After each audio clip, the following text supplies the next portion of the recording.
2. Hello. Hello. Okay, good. It is working, and I am sharing for those of you playing at home. Okay.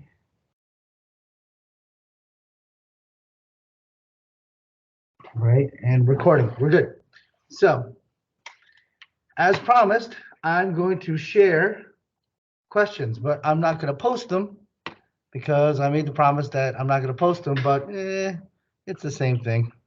So watch the video if you're not playing live here.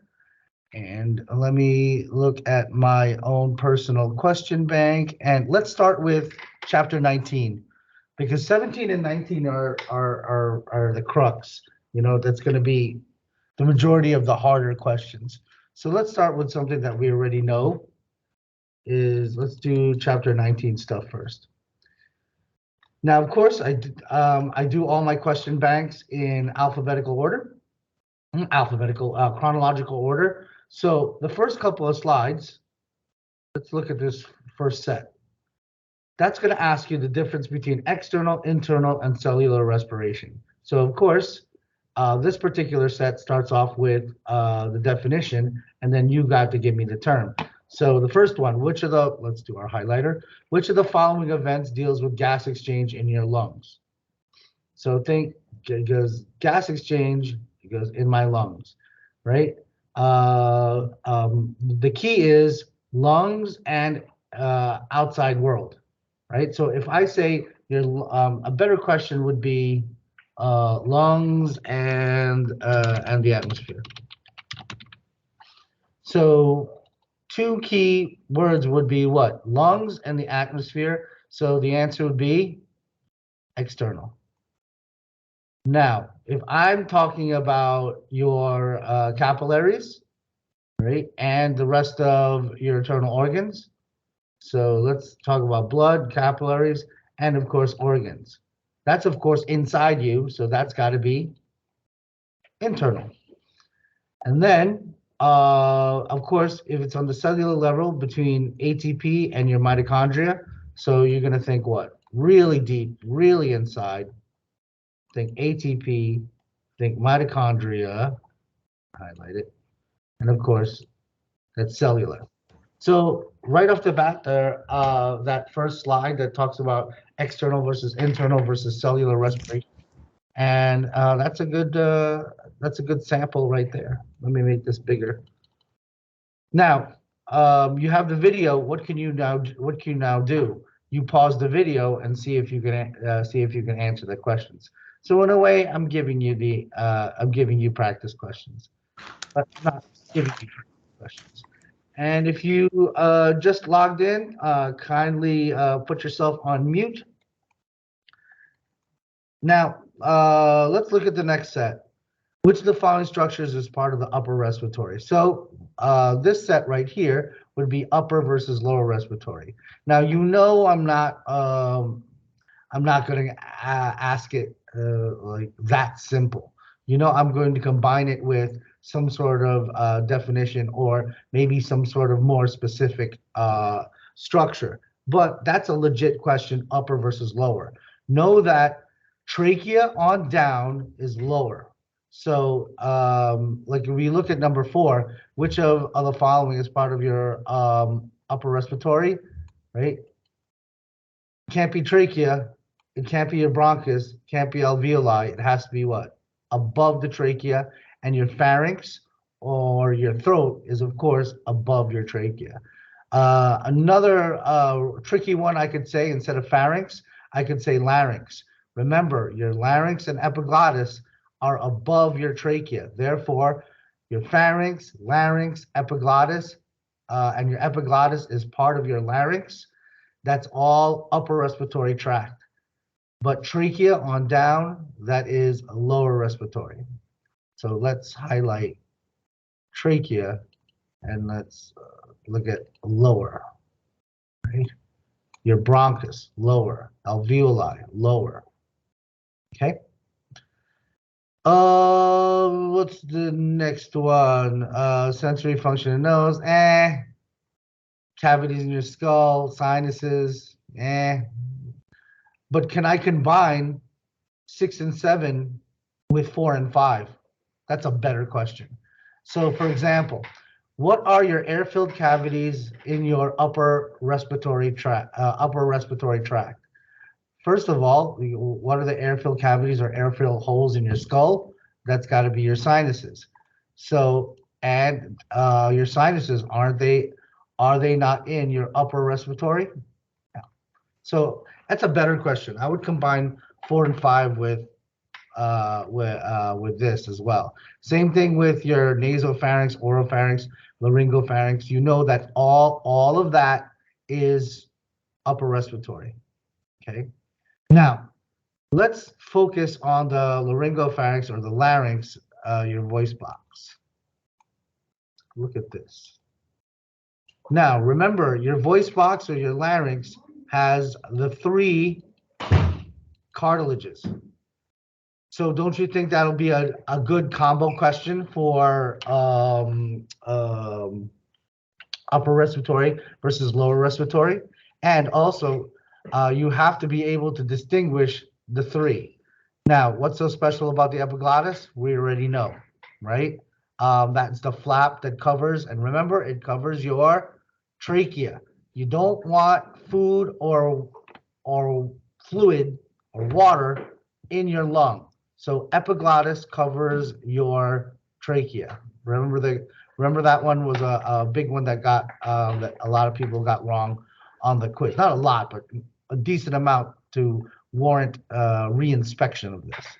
Thyroid cartilage, of course, also known as your Adam's apple in your male patient.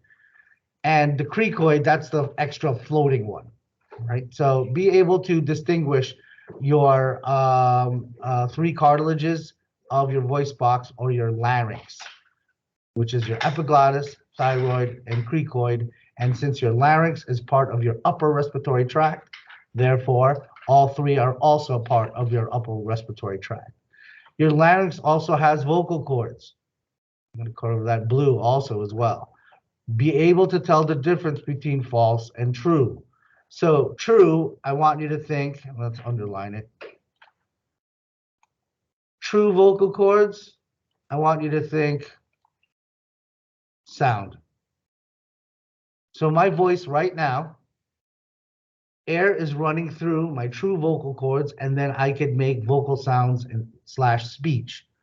But remember also the function of your false vocal cords. It's nice that your false vocal cords are right here. Let's draw a nice little circle here. See the false vocal cords? Put that in the same box as your epiglottis. Your epiglottis closes down your trachea, but also that makes the trachea, that part of the thyroid cartilage a little tighter is your false vocal cords. So doesn't that look like a beautiful both A and B? What prevents food from going down into my trachea? Not only my epiglottis, but my false vocal cords. And then this question number 12 also could be a beautiful false versus true vocal cords. True vocal cords here deals with sound. False vocal cords helps the epiglottis lock down, airtight seal, so that nothing gets in my trach or trachea. Which of the following gas exchange, of course, it's going to lead us into, what do you call that? It's going to lead us into that dead space question. But this question, again, nice, simple, straightforward. What it goes, is there any gas exchange in your trach? Nope. Let me go back to my highlighter. So think gas exchange, think alveoli. So trachea, bronchioles, and anything else other than alveoli is what? Dead space. Alveoli is the only place where there's gas exchange. And everything in the upper respiratory is dead space. Right? So the only place where there's gas exchange occurring is your alveoli. And that's why lower respiratory tract infections are dangerous.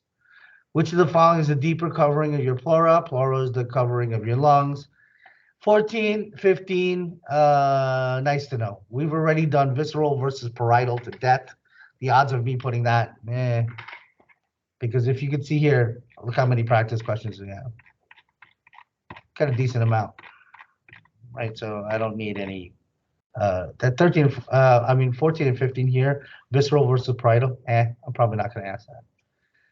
But definitely, I'm going to talk about what kind of pressure is created in your lungs upon inspiration. So, of course, upon inspiration, you're going to have negative pressure inside your lungs. Now, let's look at pictures versus just memorizing inspiration, negative pressure. I put here a lovely picture of what happens upon inhalation.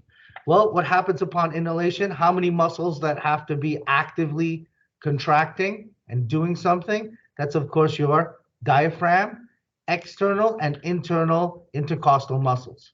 So there's 1, 2, 3 muscles here. When all of that contracts, the intercostal muscles move the chest up and out, and your diaphragm, kind of like, like a syringe, drops this thin muscle here down, and it creates a negative pressure. And that negative pressure is much lower than the atmospheric. Therefore, air will go in. So inhalation is an active process. That active process requires muscle. What are the muscles of inspiration? Your diaphragm, external and internal intercostal muscles. It creates a negative pressure. So doesn't that look like a beautiful comparison question between inhalation and expiration? Now, expiration, think what? All those 3 muscles, all they have to do is just relax. And that recoil mechanism will do what? Increase the pressure in the lungs and then force all the CO2 to go out. So O2 goes in upon inhalation, carbon dioxide goes out upon expiration. Inhalation is an active process. Expiration is a passive process. So looking at this diagram, there's 3 or 4 lovely questions that I can do and don't have to look at words. I just have to look at this lovely picture that I placed here. And you can pause that when you're watching the video. So let's now go back to that question. What kind of pressure is created in your lungs upon inspiration? And then you know that's the left side of the diagram, negative pressure. What kind of pressure is created in your lungs upon expiration or inhalation? Expiration, which is exhaling. So that's what? Positive pressure. And what happens if I stab you in the chest and hit one of your lungs, or hit your lung, or your hit one of your lungs or lung lobes? That's when you'll have a collapse of your lung because there's no pressure gradient. No pressure gradient, can I breathe in? If there's no pressure gradient, can I breathe out? So that's not a good thing to have no pressure in your lungs. Then you'll collapse your lung. What muscles are involved? That's nice, right? Both, of course, or all of the above. Surfactant, let's highlight that. Surfactant, think what? It's even in the name, surface tension, right? So what do we need? He goes, what do we need? Surfactant. I need surfactant. I need it to have surface tension so that oxygen and carbon dioxide can go in and out. And it's really important with newborn babies, especially baby preemies, infants that are born before 37 weeks age of gestation. That then gets iffy. Which of the following is passive process? We already talked about that. The next set of questions are all lung volume questions. And of course, like I stated in lecture, you don't want to try to memorize that chart that's in the lecture. What do I got here? And you can pause it here. Lovely. So let's go over this because this will set you up nicely. This is This becomes a tricky NCLEX question in your future life, but if you know how the volumes work, then it'll be easier. Right now, this is normal. So learn it like a story. The first thing we have to ask our patient is to breathe normally and quiet, right? So that's your tidal volume, right? I have inspiration, expiration, and it's just nice, quiet breathing. The next thing I'm going to ask my patient to do is breathe in or inspire as much as they can. So they inhale as much as they can until when? They can't no longer. So that's your inspiratory reserve volume. Then I have them wait a minute or two. Then I have my patient exhale or expiratory reserve volume as much as they can. Now, if you look at your vital capacity or the thing that you need to live, vital, pertaining to your life, that's got to be what you can inhale, what you normally breathe, and what you exhale. Makes sense, right? So vital capacity equals these three volumes. Inspiratory capacity, of course, is tidal volume and how much you can inspire. Because functional residual capacity, you see that word residual? That means you know it's the exact opposite. How much can you exhale? And the residual volume is how much you got left in your lungs. And of course, if I add up inspiratory reserve volume, tidal volume, expiratory reserve volume, and residual volume, what will I get? I will get the total lung capacity. And just to give you like an example of what kind of question that could be done, just like the quiz, I could ask, which one of these volumes, IRV, TV, ERV, and RV, is not included in your vital capacity? So if you look at this chart here, who's not included? Your residual volume. I could ask, which of the following volumes here is part of your inspiratory capacity? Is it your IRV, your TV, both, neither? And of course, both. Which of the following is part of your FRC, or your functional residual capacity? Is it your expiratory reserve volume, residual volume, both, neither? And you can see here, that's both. So those sample questions that you could play back to yourself is the worst I could do to you, because there's only so many ways I can ask you. And for future reference, you're gonna have to know these numbers, because there's gonna be charts where all of these numbers are wrong. That's in your future, but for tomorrow's exam, we're only going to look at normal and what fits into normal. Okay. So that covers 3 or 4 of these sample questions right here, and we could go over them. Which of the following lung volumes defines your regular cyclic breathing? So that just means what? Just breathing in and out. That's got to be your what? Tidal volume. Which of the following volumes defines the maximum amount of air that you can that you can breathe? That's of course your that you can exhale. That's got to be what? Expiratory. And what's the most I can inhale? That's got to be what? Inspiratory. And the other and of course the other questions I mentioned here, right? What makes your inspiratory capacity? These two things. What makes your functional residual capacity? These two things. And I'm going to put them as the acronym, but I'm also going to write the whole word. So if I say IC, I'll write right next to it inspiratory capacity. IRV is inspiratory reserve volume, and I'll write not only the acronym but the whole thing. But eventually, you got to know the acronym, because everyone in full mode, they don't use the whole word in real life. They just say IRV, TV, ERV, RV, FRC. It goes IC, VC, and TLC, which is total lung capacity. And total lung capacity is what? Everything. So let's now look at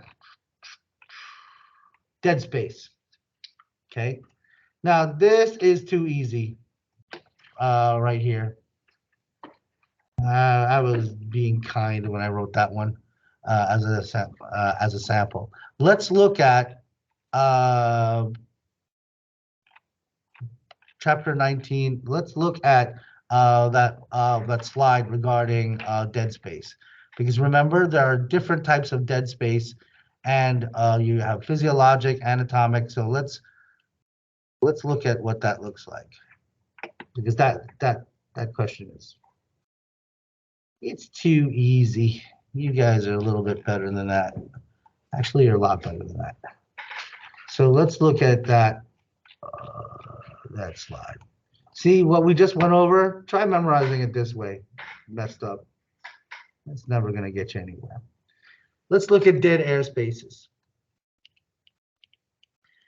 So think this plus this equals this. So you can look at it like a little equation. Anatomic dead space is anything except alveoli. So alveoli is the only place where you have gas exchange. So if I mention any other anatomic part other than alveoli, then it's got to be what? Anatomic dead space. So an example, anatomic dead space versus alveolar dead space. It goes, is your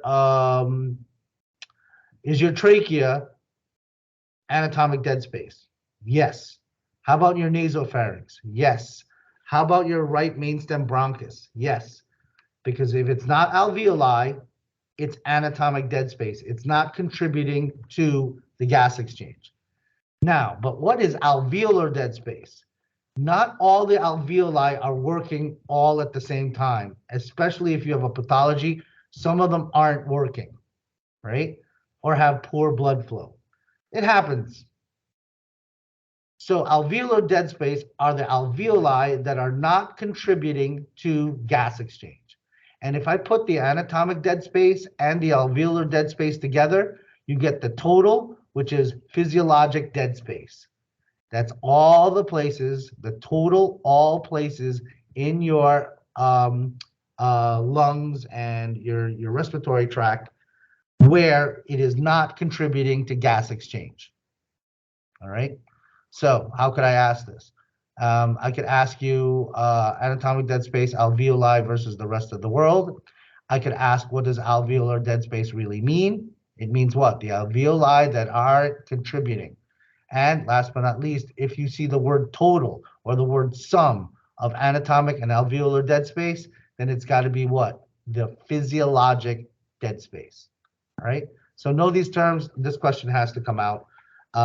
Because when we're talking about lung volumes, we start calculating physiologic dead space. And obviously, if my patient has an increasing physiologic dead space, are they doing gas exchange? No, they are not. They're starting to become in trouble. This next set, 24, 25, 26, that's easy. Those are your non-respiratory air movements. It's always coughing versus sneezing. Remember, yawning has no real function, right? I could mention that, but I'm more about, do you understand what coughing means and what sneezing means? I want you to think lower respiratory tract is what?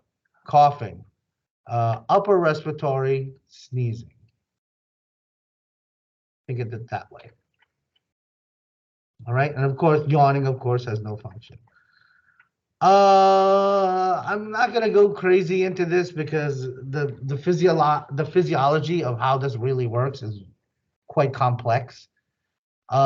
Just know that these three areas are areas in your brain that deal with the control of your breathing. All right, because the way they have it in the lecture is two-dimensional. It's not. There's a larger explanation there, and you're gonna have to know more about your biochemistry to know how these things work. So just know that your VRG, DRG, or PRG, right? They're all involved in controlling your breathing. That's just a better way to put it. So the medullary area, or your medulla oblongata, and your pons is a beautiful both A and B answer for what part of your brain controls breathing.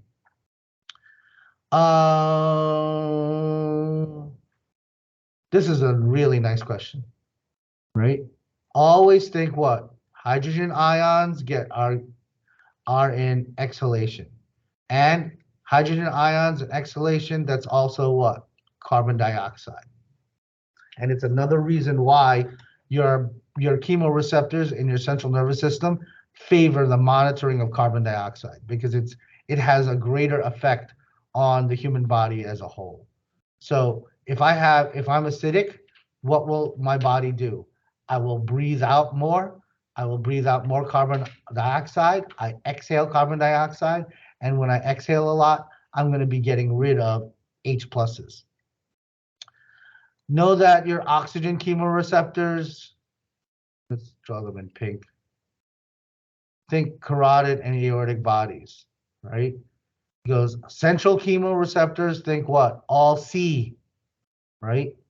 C for chemoreceptor, carbon dioxide, and what? Think cerebral spinal fluid in your central nervous system. And what is the number one? Green. Carbon dioxide is the number one controller. And you can now see carbon dioxide is also intrinsically linked to H plus and your pH. So think cerebral spinal fluid, carbon dioxide, all here. Oxygen is a secondary backup system, but it's not as important as. Now, what happens when you get older? Ignore all of that because that's not important. So, right, those are the sample questions, and I'm gonna slowly scroll, and you could pause and work them out. And it's my way of keeping to my promise, not giving you questions, but giving you questions at the same time. And I'm also going to pause on this picture. So this is quite important. You could pause that. And of course, know the difference between inhalation, active process, versus exhalation, a passive process. All right. Now, let us, what was I doing? Let's jump right back down to 17 because 18 is the easy one. When you look at the last quiz that you guys took, you guys ran into trouble in the last 7 or 8 questions, the second half of the quiz, and you guys did pretty okay on 18. So, but if you have any questions on 18, of course, give me a call. Now let's look at chapter 17 questions. Okay. So you see in the first set of slides, you got to know the difference between mechanical and chemical. And what was the place that we talked about that's both? It goes both A and B. That would be what? Your stomach. So, of course, mechanical, I want you to think what? Movement. Chemical, I want you to think, of course, enzymes and hormones and neurotransmitters. Those are chemical forms of digestion. Lovely set of questions there. Know the difference between or the process of ingestion, propulsion, absorption, and defecation. So you take it in food, of course, that's what? Let's highlight these. That's the first step, right? Then, remember peristalsis? That's what? I got to move. Second step. Think large intestine, small intestine. You're going to think what? Absorption. And know the difference between large intestine and small intestine. So let's go back to this color. For the large intestine, what do they absorb? I want you to think what? What do? They do both. So it's not only water, it's also defecation. And what are the parts of your large intestine? Of course, that's your what? Cecum, oopsies, ascending colon, transverse colon, descending, sigmoid, rectum, anus. So do you think I could replace the word large intestine with any of these words? Yep. And that's what I did on the quiz, and it got somebody. Now, it goes, when you look at small intestine, right, of course, I want you to think what? In order, duodenum, jejunum, ileum. And of course, the ileum is the one going to connect into the first part of your large intestine, which is the cecum. And small intestine, I want you to think small intestine, absorption of nutrients. Think plicae circulares, folds upon folds, to increase the surface area. And it makes sense, because I need to absorb as much nutrients as I can. Now, what's a nice thing to remember? Defecation.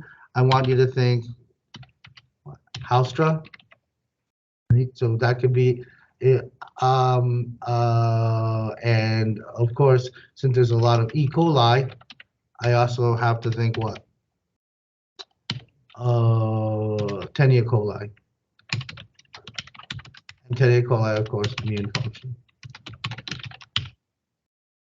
So you see how I'm putting things in boxes? Because can I combine these questions? It goes, which of the following are characteristics of your large intestine? So let's change this color. Blue.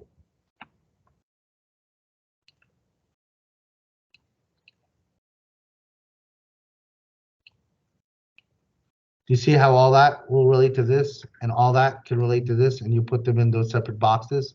I could do that. Accessory organs, amylase. That's easy. Of course, your salivary glands. But what's a better question? Which salivary gland? So look at that one slide that had the different salivary glands, right? Which one is amylase? Which one is both serous fluid and mucus? And lastly, which one is just mostly mucus? And the way to remember it, you got a pair of them, parotids. That's the first one for amylase.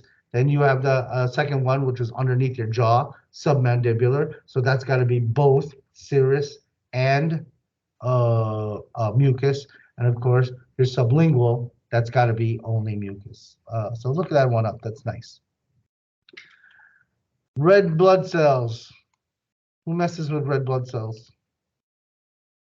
Who recycles the red blood cell? Liver. And we know that from last exam. Right? What's the key word for gallbladder? You're going to think what? Bile, and anything that deals with bile. Right? Now remember, don't get tricked. What was the trick question that I had on the quiz? What produces bile? The liver. But what stores it and releases it? Gallbladder. Right? So think gallbladder, storage and release of bile. It doesn't make it. Who makes it? Liver. Enzymes break down carbohydrates. That's easy. We already know that. Which one produces bile? Oh, here. I have it right here. Let's look at this one. Who produces the bile? Of course, it's the liver. But who stores and secretes bile? And of course, that is the gallbladder. Don't get fooled by this one. This is like on every GI test in the world, 11 and 12. That always comes out. Know your layers. Some of you got hit on that before, right? Of course, the outermost layer out of this bunch, right? Of course, it goes inner. So this is the most inner. This is the one right on top, and then you got your middle. So what's got to be the outer layer? It's got to be what? And we already know serosal layers are visceral and parietal layers, which protect my organ systems. So they have to be what? The most outermost. Anything that's middle, think muscle. You're going to think muscularis. make that a different color.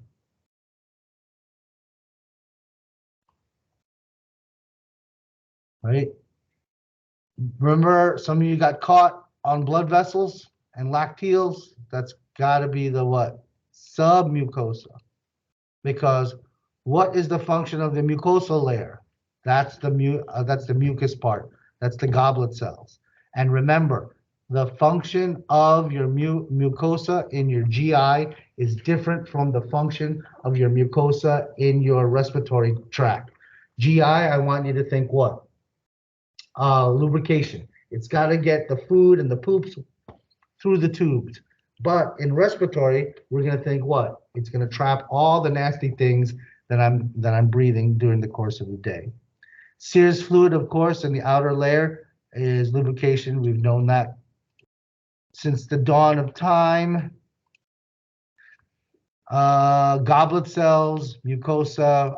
Hey, look, didn't I ask that on the quiz?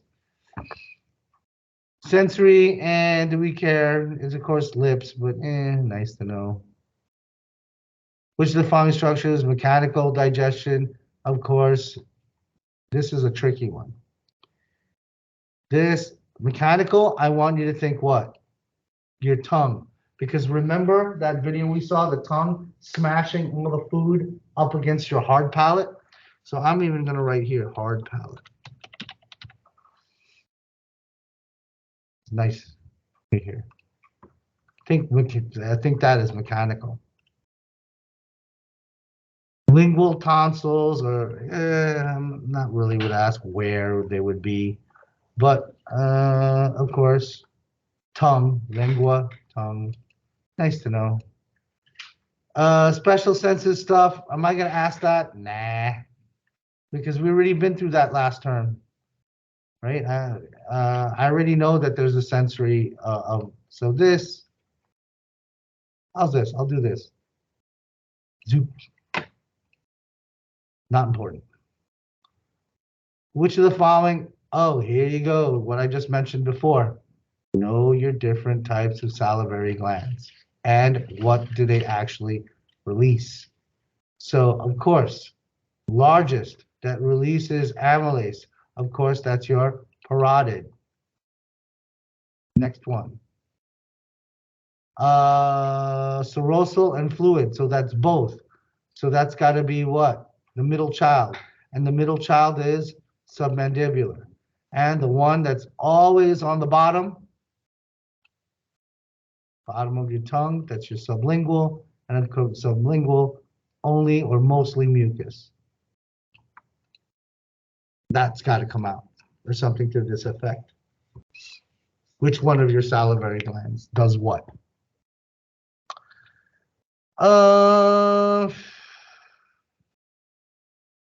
Know your stages, right? First, second, and third. Voluntary, of course. Which one's voluntary? It's always the first one. Larynx, trachea. The key word for second stage is epiglottis. And of course, third stage key word for that is peristalsis.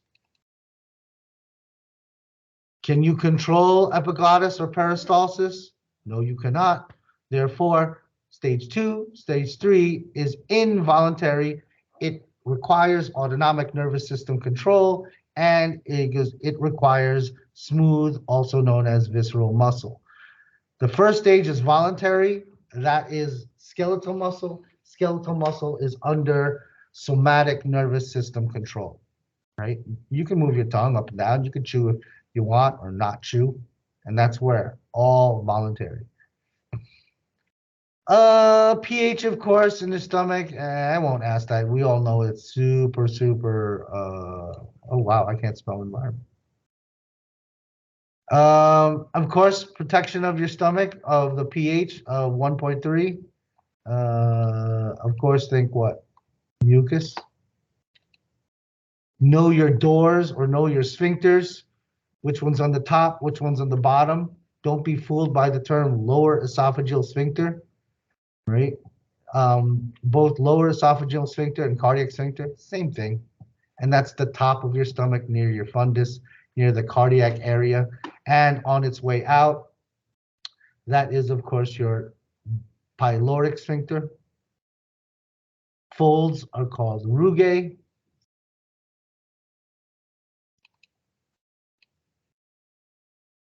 And next, look at this one. So, what, you know what? Do I want to? No, I'm good. Which of the following do chief cells secrete? Right, of course, they secrete pepsinogen. Pepsinogen is inactive, but in an acidic environment, it turns into pepsin. So, what will pepsin do? Make that a different color. Pepsin, of course, is an enzyme, and it breaks down proteins. What's the detergent that emulsifies fat into micelles? Of course, if you think emulsifier, you're going to think detergent, you're going to think bile. Enzyme that breaks down fat in your stomach, of course. Fat is what? Lipid, therefore gastric lipase. That's what that is. But pepsin is an enzyme. It starts off as pepsinogen, and in a acidic environment, it'll break down. Hydrochloric acid, you're gonna think. Let me get another color. Let's do this. Hydrochloric acid is acid, parietal cells, right?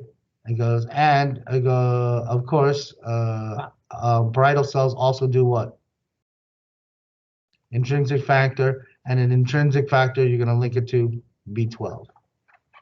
And remember, the B complex, or the, how's this question? It goes, is B12, is that fat soluble or water soluble? Fat is what? ADEK, A-D-E-K. So B is an ADEK, so you think the other side of the coin, which is water soluble. And of course, from the nutrition lecture, I want you to think B, blood, B, red blood cell. So your B complex is not about the brain anymore, it's about the blood. Because remember, they disproved that they were thinking that B complex had something to do with memory. It does not, but it has a lot to do with erythropoiesis, especially with your red blood cell. Now know the difference between sympathetic nervous system. So let's make it a different color. Think sympathetic nervous system. What will it do to your GI? It has to do what? Inhibit it. Because if you're running away from a pit bull, are you thinking about eating a ham sandwich? No, you're not. So let's write green for parasympathetic, right? Parasympathetic enhances the GI system. So instead of writing enhance or inhibits, do you think I could put in a hormone or a neurotransmitter that has to deal with appetite? Sure, because that's what happens, right? In your sympathetic nervous system, and that's why, in order to remember your exercise from lab, in order to suppress your appetite and your diet, what do we give you? We give something that's what? Sympathomimetic, right? Because if your body is thinking about your heart and lungs, it's not thinking about your gastrointestinal system and your appetite. Effects of gastrin, of course, and these next ones are very, very simple. But you've already seen how I can combine the questions to make them a little more complex. But let's look at simple first, because if you get simple down, right? I was watching another lecture last night. I don't know why I watched TED Talks just to criticize them all, but I had a really good one, and it was regarding time management, right? And it was similar to training that I had when I was a tier 1 employee, because remember I told you guys I had 1,000 emails a day. How does a person read 1,000 emails a day? right? It feels like impossibility, right? So what's another impossibility? Eating a whale. So how do you eat a whale? One bite at a time. So let's take these in small bites. So when you see gastrin, what are you going to think? Gastrin means what? It means go, right? It means I'm going to increase my my hydrochloric acid, and that's going to do what with my secretion? Now, what's CCK? Let's do that the other color. Exactly the exact opposite. So now, um, who started, who told us that we need to decrease gastric motility, right? Who comes after the stomach? Your small intestine. So your small intestine tells you what? You got way too many proteins and fats. Let's exaggerate it right here. Let's say way too many. So we look at it as a story.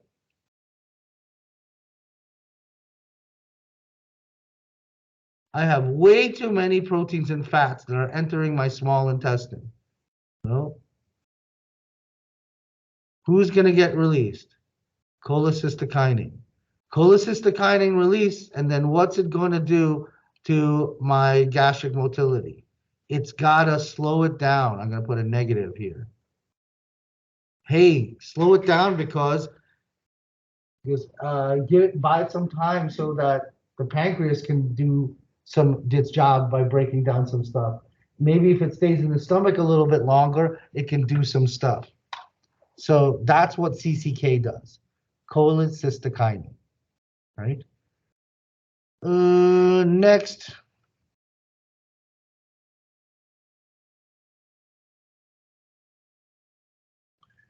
vomiting center of your brain. Nice to know. And that's your medulla oblongata. Remember the story I was telling you about, like how we want to suppress vomiting, especially if we know the patient has a dysrhythmia or a heart problem, because vomiting and the medulla are in the same place.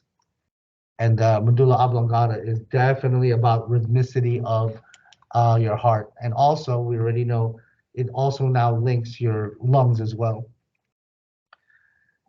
Pancreatic amylase, that's easy. We already know what amylase is, starches and carbohydrates. That's a gimme. Oopsies.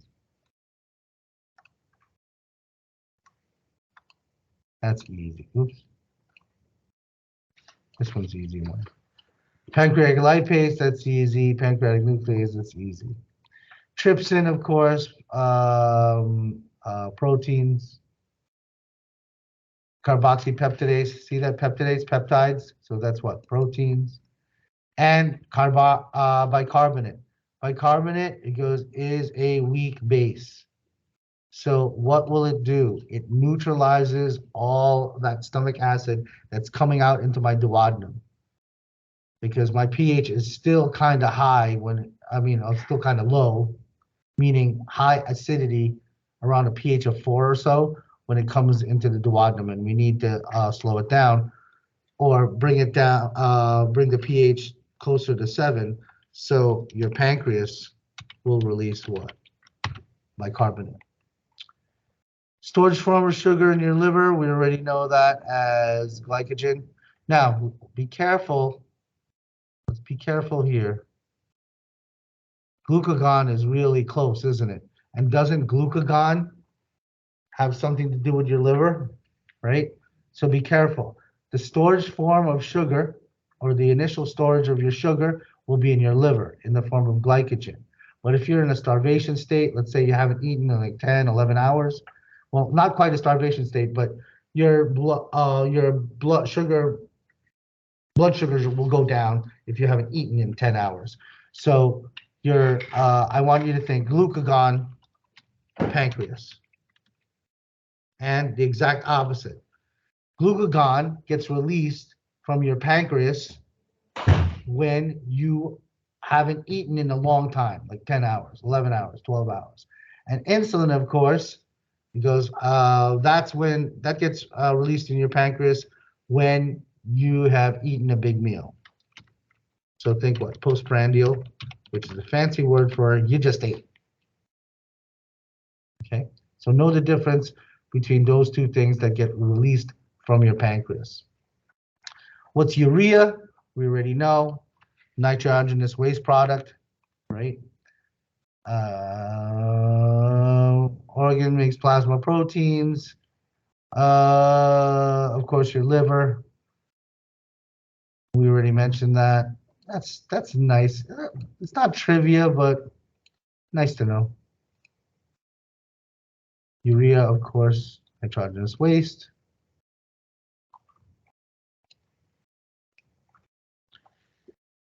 Fat soluble vitamins, think ADEC, right? But what's a better question? See what I did here? I made a modified matching. So which fat soluble vitamin deals with clotting? Of course, vitamin K. Think K, clotting, if I spelled clotting wrong. Which vitamin deals with your vision? Also known as retinol, of course. Which fat soluble vitamin deals with calcium balance? That's what? Vitamin D. For milk does your body good. And of course, after it gets processed in the stomach, it's now called what? Chyme. And let me go out green because that's what. So think what? At the level of the duodenum, it's now already called chyme. Before the stomach, think bolus. So let's see, bolus B, think before the stomach. Now, depending on what textbook you look at, a lot of textbooks say that the chyme already starts in the stomach. But I want you to think B, bolus before the stomach. And who's before the stomach? Esophagus. Small intestine, we already know. Function large intestine, plica circularis, Taenia coli. This is just what? Large intestine versus small intestine. Micelles, chylomicrons. Nice to know. But of course, right? They have fat in it and nutrients. Who gets absorbed? Goes. Where do nutrients get absorbed? Small intestine. Now, here's the thing about chylomicrons and micelles, which they're still fat, but they're smaller things of fat. If the small intestine can't digest it, where do you think all this fat goes? It then will go to the large intestine. That's why if you've had a really, really fatty meal, what's gonna also come out in the toilet? It's waste. There's too much fat. I can't, there's only so much fat I can put in my liver in the form of glucagon. There's only so much, so much sugar I can put in my liver. There's only so much sugar I can store in fat. So what will happen? It should come out where? In your large intestine. And if there's way too much fat, what happens? We're going to have a malabsorption problem because it's going to gum up all the works. Hydrogen sulfide, nice to know. We know that feces smells. I don't need to know why, and it's not really clinically relevant at this time. And that's that. So let me scroll down. Ooh, I made a lot of questions. Let me scroll down, and then you could, of course, pause or go it on slow-mo. And when you make your questions, do you see what I did with the colors? I'm now grouping them. Not only with topic, it goes with answer. And then can I take the answers and questions like lubrication and serous fluid? Can I flip them? Yeah, sure.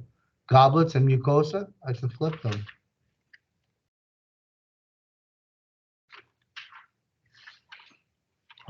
Again, try to pause it.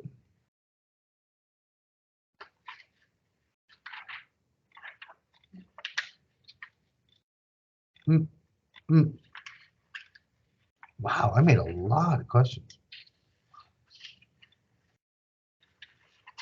I must have been eating Doritos. That's probably giving me the energy. All right. So let's now. Why did I? Well, as if I don't know what I talked about. All righty. So let me just check where we're at. We're a good hour in. You guys are good, or you guys want to do chapter 18? You want to do 18? Yeah, let's do 18 for giggles. We're here, aren't we? Might as well do something extra. Well, not extra.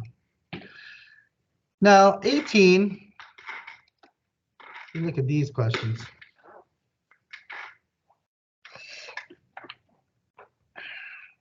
18 is, I think the thing that gave a lot of people trouble is it was a combo of stuff that we haven't seen since like 4 or 5 weeks ago. So let's go over these. You got to need to know the difference between macro and micronutrients. And of course, think macro, you're going to think what? The things that you eat in bulk. God bless. Carbohydrates, lipids, and proteins. And micro, I want you to think what? Vitamins and minerals. Out of vitamin and minerals, which one is a cofactor?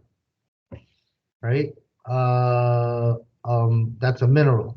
Which one's a coenzyme? That's a vitamin. Cofactors and coenzymes help enzymes do their job better. So they help metabolism, they help breakdown. Remember, if I do lipase, remember that thing I drew on the board? I think Friday, was it? Lipase, if I act lipase on a fat or a lipid, its product will be triglycerides, which is glycerol and fatty acids. So remember what a ACE does or an enzyme does. It chemically changes something. So this is now triglycerides, glycerol, and fatty acid is not the same as fat. It's now something that got broken down. Know the difference between unsaturated and saturated fats. Double bonds are really key to how it's how more liquid it is, or how much more fluid it is. Which one is associated, of course, with a cardiovascular disease? Let's draw that in a yucky color. So that's what? That's your saturated fats. And they're typically liquid at room temperature.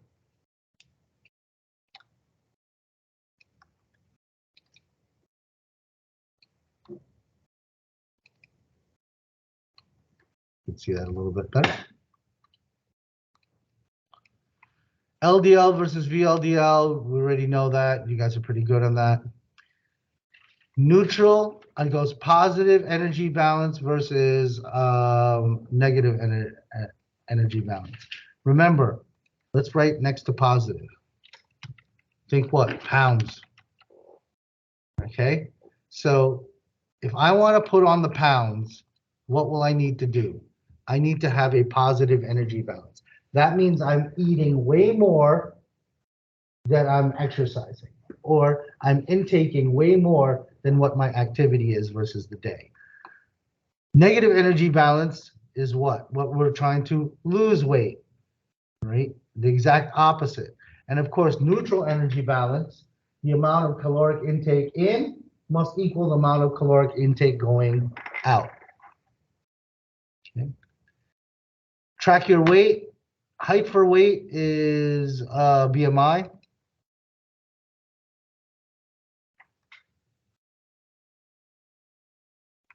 Now let's now pause, because let's look at that one slide that potentially can give everyone trouble. And look how many questions I can create from it. Corrected like 6 or 7 questions right off the bat, which is that part right there. So let's look at that slide, and chapter 18 And I will even tell you what number slide it is. Is it 20? So let's look at this.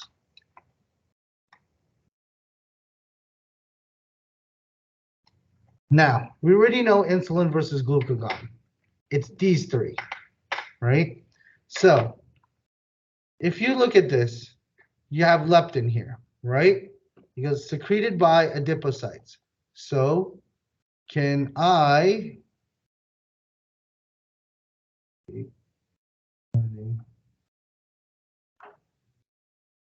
let me draw something. So for this part, you know what? Let me, this is now annoying me.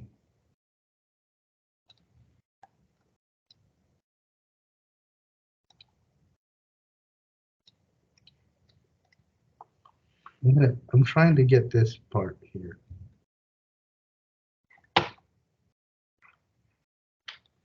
Where is, let me make a space here to make a drawing. So the first one, if you look at it, leptin is secreted by adipocytes, okay? And of course, when do you have adipocytes active? Those are fat cells. So you're active when you eat, right? So if you're eating, you're already eating. Don't you think we should have a signal? We should stop. So leptin gets secreted by adipocytes. So I can draw. Why doesn't it not let me? Maybe I do it like this. Nope, it's not going to let me do it that way.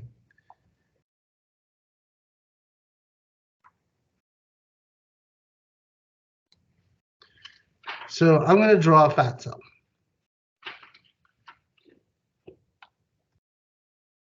Of course, when do I get fat cells? When I'm eating. So fat is going to secrete what? Leptin.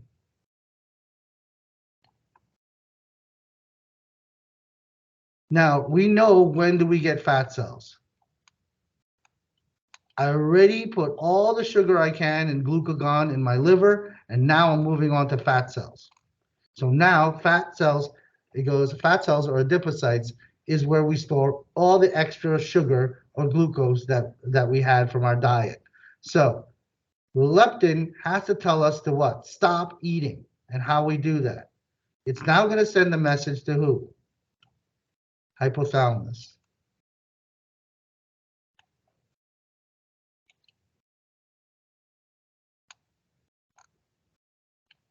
I'm just going to abbreviate it because it'll be here forever. And of course, what will it goes, if you you look at this, what will the hypothalamus do? It goes, I'm going to suppress appetite. How do I do it? It goes, I inhibit neuropeptide Y.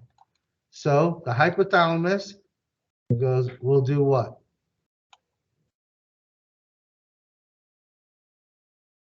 Inhibit, that's a minus. And then let's call it neuropeptide. Let's call it NY. Neuropeptide Y. And of course, what will happen? What will happen to my appetite? It'll go down.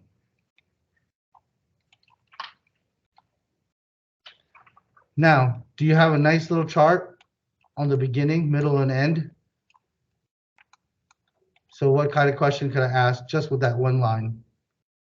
Which of the following cells secretes leptin? You'll tell me what? Fat. What is the target tissue of leptin? Hypothalamus. What's the function of leptin? Decrease appetite. How? By telling the hypothalamus to suppress neuropeptide Y. So there's a nice view of what exactly is going on. And let's add to this, right? Next, neuropeptide Y secreted by the hypothalamus. We already know that. And it can stimulate appetite, but it stimulates appetite through what? Ghrelin. So could I have another part? And where was ghrelin from? Stomach. So can I make a picture? Make a different color.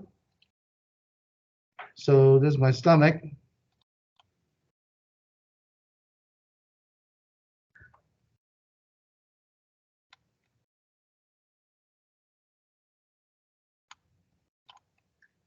And then what did I make?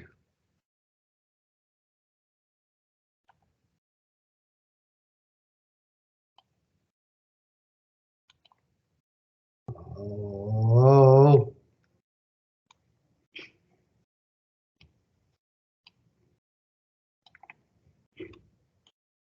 Now, of course, the what will now ghrelin do?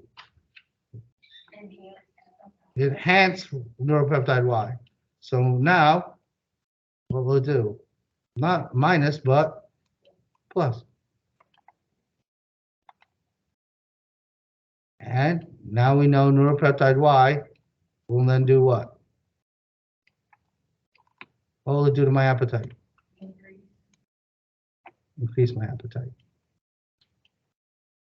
So do you see, like, once you have, like, if you, like, you got a whole bunch of words, like you're looking at a textbook or you're looking at notes in a PowerPoint, you could see if you just sat and took a moment and to draw out, and nursing loves these. These are called flowcharts, right? So I could now ask a ghrelin question.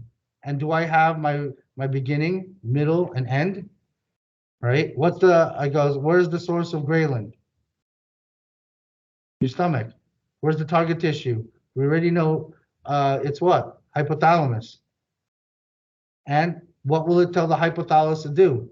Increase neuropeptide Y. So if I have increases in neuropeptide Y, what will happen to my appetite? An increase. So do I now know leptin, ghrelin, and neuropeptide Y? And you know neuropeptide Y, it says it right in the word. It's neuro, so it's a neurotransmitter. So it has to come from who? The brain. So, and what part of the brain controls homeostasis? Hypothalamus. So this is how you're going to look at these sets of questions. And for future reference, when you're breaking down, especially when you're in your pathophysiology class, when you're breaking down the physiology of something, you just make arrows, and it makes your life so much easier. And now you see it in like color, and you can see it graphically, which is much easier than looking at it. What's the hoses? Looking at it with words. I don't know about you, but I look at it like this. Man, this is gonna fall out of my head. So easy, right? But when you look at it this way, oh, that's perfect. That's exactly how it's supposed to go down, right? So now we look at these sample questions and using our picture here. Let's make it a little smaller so we can see it. So what is the action of your hormone leptin? Because I know the overall action is what? What's the end? Is what? Decreases appetite. What is the source of your hormone leptin? Well, I have my leptin here, right? And oopsies, I had the wrong thing. So it would be, instead of thalamus, thyroid, hypothyroid, I could say adipocyte, right? This question is wrong. 12. Let me try to fix it. So when you look back on it,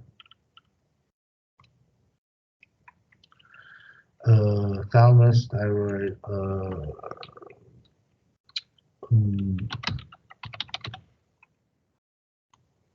yeah. So of course, source of leptin, and you can see here, adipocyte.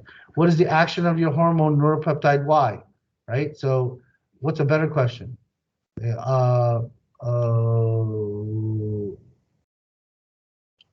better question is,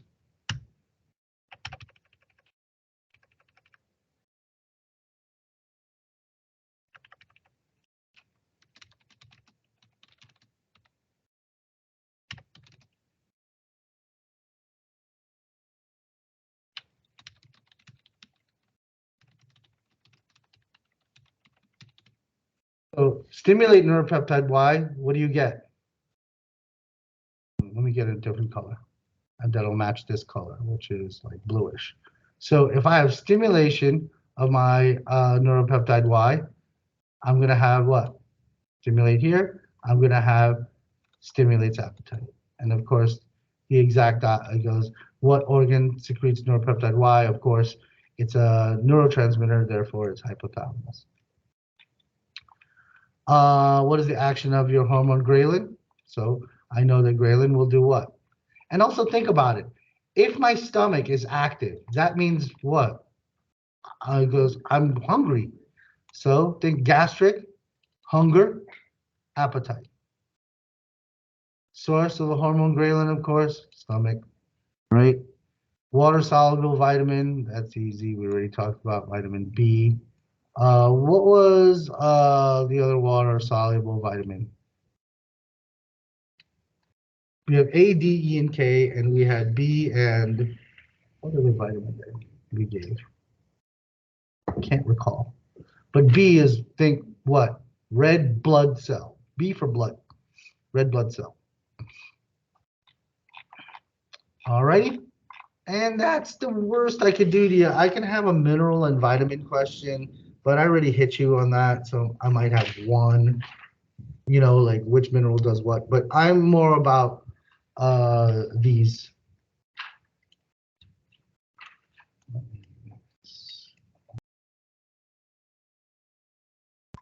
Okay, so let me go through this so you can scroll and pause.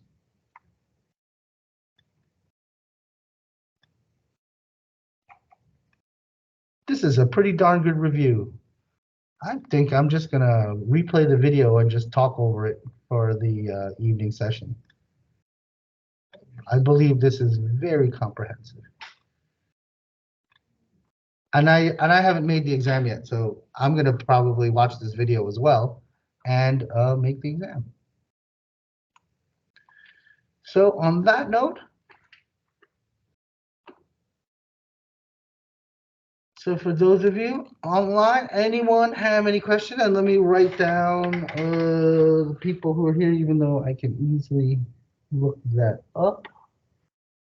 I'm just doing it for my own edification. And remember, it's no extra credit or anything like that. It's just that the School of Nursing likes to know who comes in for extra stuff. And of course, when I see all the familiar faces, there is a correlation. So with that being said, ladies and gentlemen, if you're online, it's closing time for the morning session. If you can get a chance today to donate your blood from 10 a.m. to 2 p.m., there'll be a huge RV, and you give blood, you get some cookies. So if that's not an impetus to go save a life, I don't know what is. So ladies and gentlemen, I'm signing off. Good morning and have a blessed day. Wait a minute, what am I doing? I should, just in case, stop.